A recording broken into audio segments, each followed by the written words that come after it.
Please sit down. Thank you. Well, good afternoon, everyone. I know you're hearing a lot about something called supply chains and how hard it is to get a range of things from a toaster to sneakers to bicycles to bedroom furniture. and that's why back in February, I signed a piece of legislation on supply chain, an executive order on supply chains, and well, we had to move on it. And with the holidays coming up, you might be wondering if the gifts you plan to buy will arrive on time. Well, let me explain.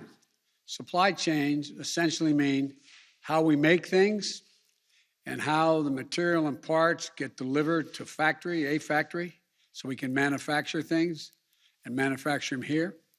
How we move things, how a finished product moves from a factory to a store to your home. And today we have an important announcement that will get things you buy to the shelves faster.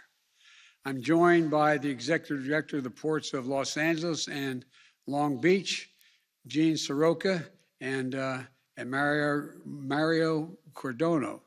I apologize, Mario. And the President of the International Longshoremen's Union, Willie Adams. Los Angeles and Long Beach are home to two of the largest ports in America, and together these ports are among the largest in the world.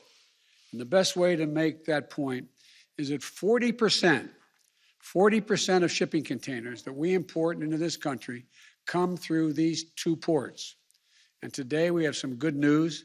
They're going to help speed up the delivery of goods all across America.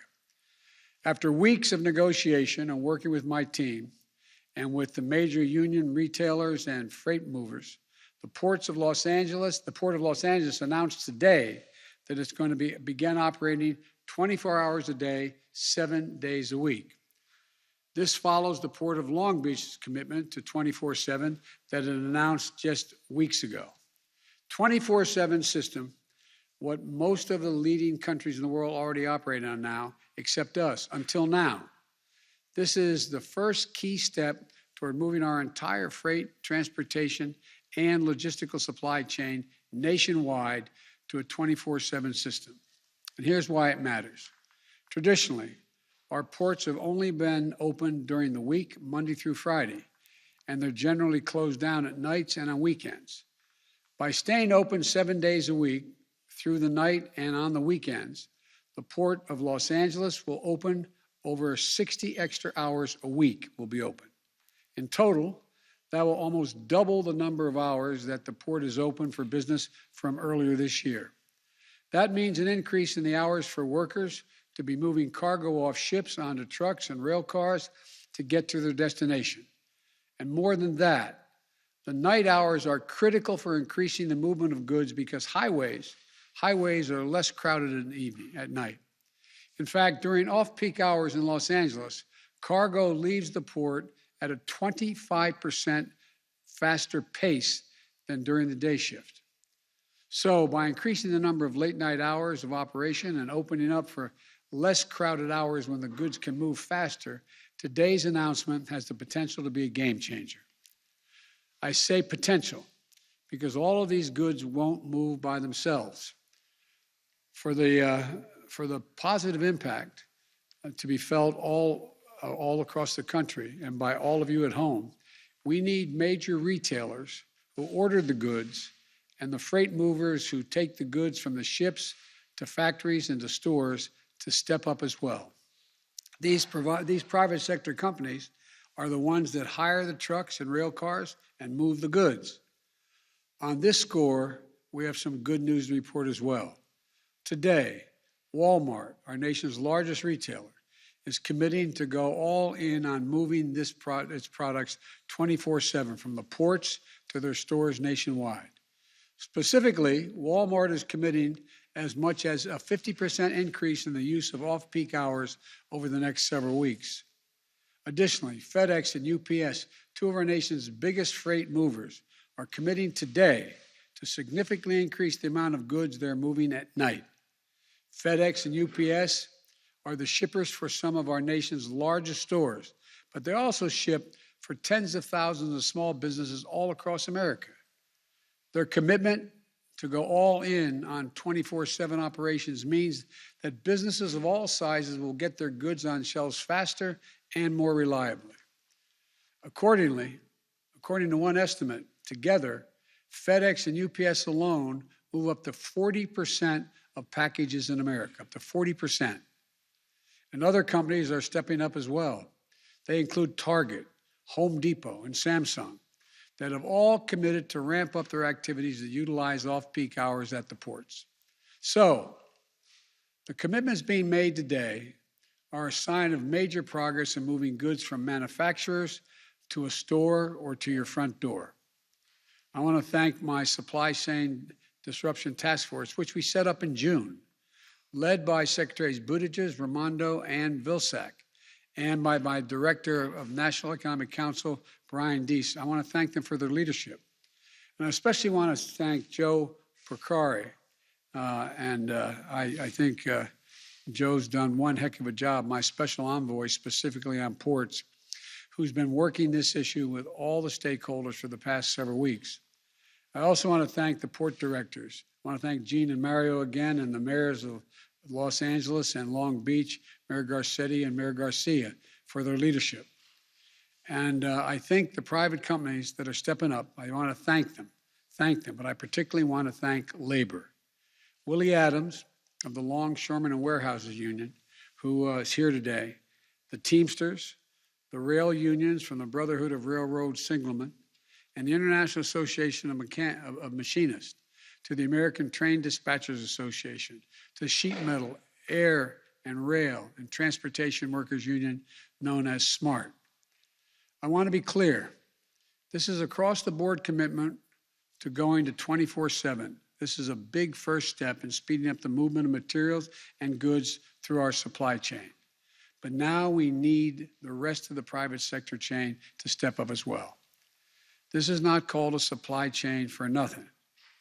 This means that terminal operators, railways, trucking companies, shippers, and other retailers as well. Strengthening our supply chain will continue to be my team's focus. If federal support is needed, I will direct all appropriate action. And if the private sector doesn't step up, we're going to call them out and ask them to act. Because our goal is not only to get through this immediate bottleneck, but to address the long-standing weaknesses in our transportation supply chain that this pandemic has exposed. I might add, parenthetically, one of the reasons why I think it's very important that we get the infrastructure plan passed, my infrastructure plan.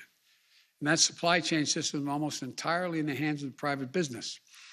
The world has changed. Prior to the crisis, we cheered the focus on lean, efficient supply chains, leaving no buffer or margin for error when it comes to certain parts arriving just in time is needed to make a final product. And our administration, Barack and ours, that's where it was just in time was the focus. We didn't have a pandemic and other things at the time. We need to take a longer view, though, that invest in building greater resilience to withstand the kinds of shocks we've seen over and over, year in and year out, whether it's the pandemic, extreme weather, climate change, cyber attacks, or other disruptions. In fact, research tells us that a company can expect to lose over 40% of 1 year's earnings every 10 years due to supply chain disruptions. A longer-term view means we invest in systems that have more time built in and our ability to produce, innovate, and partner with our allies. It also means companies throughout the supply chain, like maritime, air freight, and trucking companies, reduce their carbon emissions and help to meet our climate change goals. It also means creating and supporting good-paying jobs so folks want to stay in these jobs, so they can build the skills and careers and to make a decent living. It means more opportunities to join a union, especially for truckers. These steps are critical. They allow companies to pivot quickly when a disruption hits because they've invested in their workers' skills, and training up front to be able to adapt. We need to invest in making more of our products right here in the United States.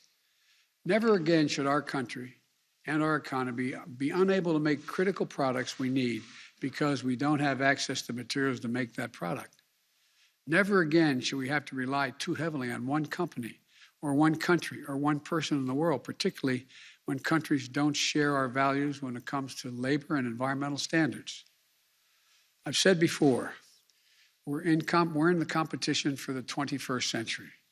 We are America. We still have the most productive workers and the most innovative minds in the world. But the rest of the world is closing in, and we risk losing our edge if we don't step up. In order to be globally competitive, we need to improve our capacity to make things here in America while also moving finished products across the country and around the world. We need to think big and bold. That's why I'm pushing for a once-in-a-generation investment in our infrastructure and our people with my infrastructure bill and my Build Back Better Act. These bills would transform our ports. There's billions of dollars for ports, highways, rail systems that sorely need upgrading and would bring products faster and more efficiently from the factories to the store to your house.